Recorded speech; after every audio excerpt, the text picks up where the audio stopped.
In this video, S&D Masters will be going through some of the basic principles of economics: comparative advantage, supply and demand, elasticity, and government policy. Me and Ellie went to the kitchen to try to understand the values of trade while having a cooking competition. Wow, Jack, we just spent 1 hour making cookies and I obviously lost. I only have 10 cookies while you have 20. In the same amount of time, I could have spent this time making bread, which I'm always better at. Now I lost the opportunity of it, which means I lost my opportunity cost for making bread on making cookies. Don't be too upset, Ellie. I mean, sure, I can make 20 cookies in 1 hour, but you can only make 10. Don't rub it in. I'm not rubbing it in. You see, you can make 8 pieces of bread an hour, while I can only make 6. Therefore, you have a comparative advantage in making bread, because you lose less cookies than I do when you make bread. So therefore, you should focus on making bread for the hour, while I will make the cookies. That's so bad because I want to be best at both. You see, you can't be best at both, because when you focus your time on making bread, you lose the opportunity cost of making cookies. And when you focus your time on making cookies, you lose the opportunity cost of making bread. But through trade, we can both benefit. You see, if I spent half an hour making cookies and half an hour making bread, and you did the same, I'd be left with 10 cookies and 3 pieces of bread. And you would be left with 5 cookies and 4 pieces of bread. However, if I focused on cookie making and you focused on bread making, then you would be able to make 8 pieces of bread and no cookies, and I'd be able to make 20 cookies and no bread. But then we could trade, and I could give you 10 cookies for 4 pieces of bread, and you can see that we're both better off through trade.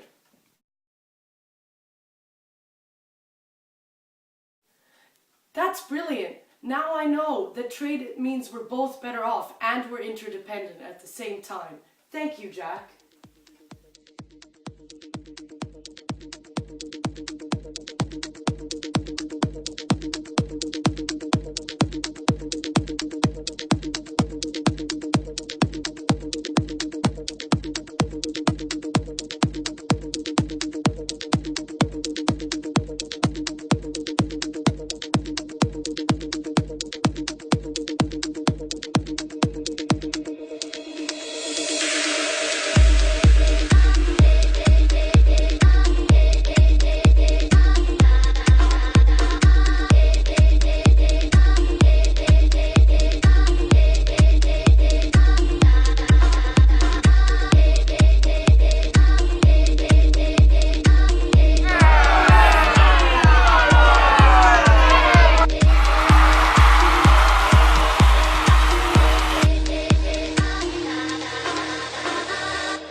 We all love chicken and stuffing sandwiches and want to eat them, but imagine suddenly chicken and stuffing sandwiches would cost €50.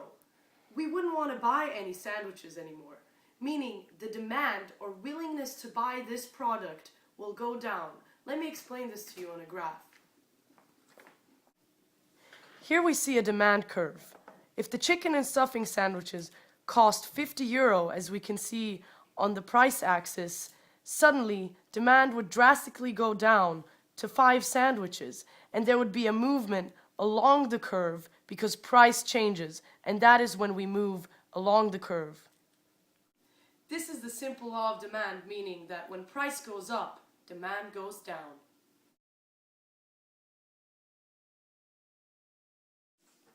This is the demand schedule for buying oranges. I'm going to show you, using this demand schedule, how to graph a demand curve. As you can see here, the different price of orange affects the quantity demanded. For 50 cents, you get a high demand. For €1, there's slightly less, and it goes all the way down. When you raise the price up to €3, you get no more demand anymore. We're going to graph these points on the graph. As you can see, for €3, there's 0 demand for it whatsoever because it's too high a price. And as the price gets lower, demand increases. We're going to link these points up to create our demand curve. This is my personal demand curve. If we add up mine and all the other consumers' demand curves, we could create the total market demand curve. The same principle applies to supply.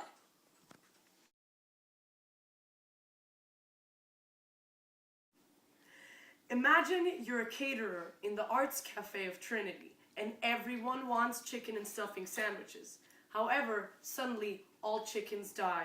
What do? All chickens die. So suddenly you are only left with loads of stuffing and you no longer want to supply chicken and stuffing sandwiches because it would be too expensive to ship chickens all the way over to Ireland from a different country.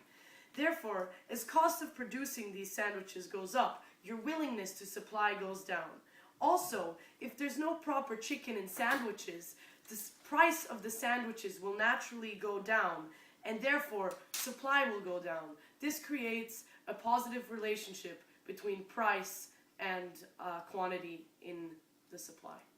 So the simple law of supply states that when prices go up, so does supply, and when prices go down, supply goes down. This is a positive relationship, in contrast to demand, where when prices go up, the demand goes down, so it's a negative relationship.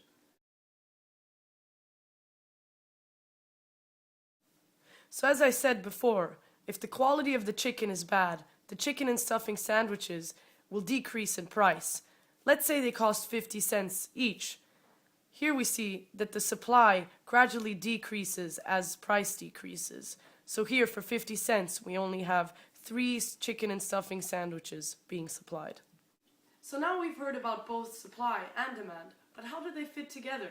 Well, this is easily explained with the law of supply and demand.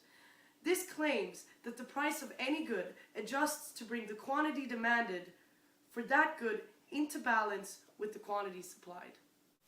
So this is what the law of supply and demand looks like on a graph. Here we see how supply and demand